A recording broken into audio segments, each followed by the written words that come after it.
अनस की फुप्पो जब से पाकिस्तान आई हैं तो उन्हें इस बात का अंदाज़ा अच्छे से हो चुका है कि अनस इस घर में नौकरों से भी बदतर ज़िंदगी गुजार रहा है।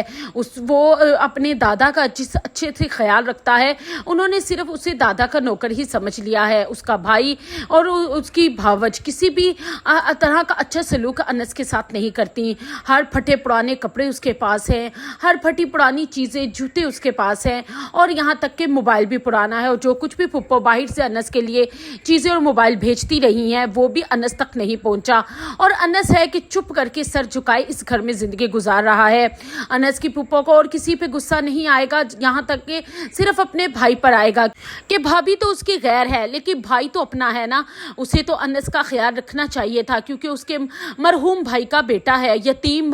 भतीजा है, लेकिन उन्होंने भी उसके साथ अच्छा सलूक नहीं रखा।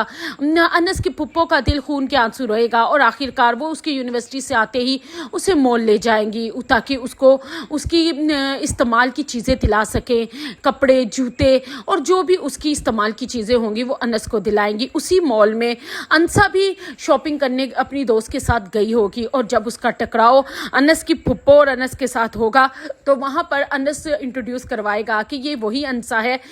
जिसने और इन सारे दोस्तों ने मिलकर अनस को जेल से रिहा करवाने में मदद की थी और सोशल मीडिया पर शियान के खिलाफ रिपोर्ट बनाई थी। फुप्पो अनसा से मिलकर बहुत खुश होंगी और अनस को कहेंगी कि तुम बहुत खुश नसीब हो कि तुम्हें एक इस दौर में इतने अच्छे दोस्त मिले। और यहाँ तक कि अनसा को भी फुप्पो बहुत सी शॉपिंग करवाएंगी, लेकिन अनसा इस बात को बता नहीं सकेगी कि इस मॉल में वो अनस के लिए ही शॉपिंग करने आई थी, क्योंकि जब से अनस के वो करीब हुई है उसे भी अनस की हालत पर बहुत रहम आता है, क्योंकि अनसा भी एक अच्छे दिल की मालिक है, एक अच्छी लड़की है, क्योंकि उसकी अपनी भी ज़िंदगी इतनी आसान नहीं। वो तो अपने भाई भाभी के आसरे पर पड़ रही है और उसके भाई भाभी हैं जो उसके साथ अच्छा सलूक नहीं करते, क्योंकि अनसा के भी माँ बाप के गुजर जाने के बाद उसकी ज़िंदगी इतनी आसान नहीं, क्योंकि उसका बाप मरते हुए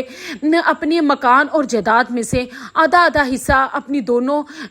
बच्चों यानी कि बेटा और बेटी के बराबर तकसीम कर गया था। और ये बात उसकी भाभी से बर्दाश्त नहीं हुई, इसीलिए उसका भाई और भाभी अनसा के हर वक्त दुश्मन ही बने रहते हैं। अनसा है कि अपने किराए के ही पैसों में से अपनी यूनिवर्सिटी की फीस भरकर अपनी पढ़ाई को जारी रखे है, लेकिन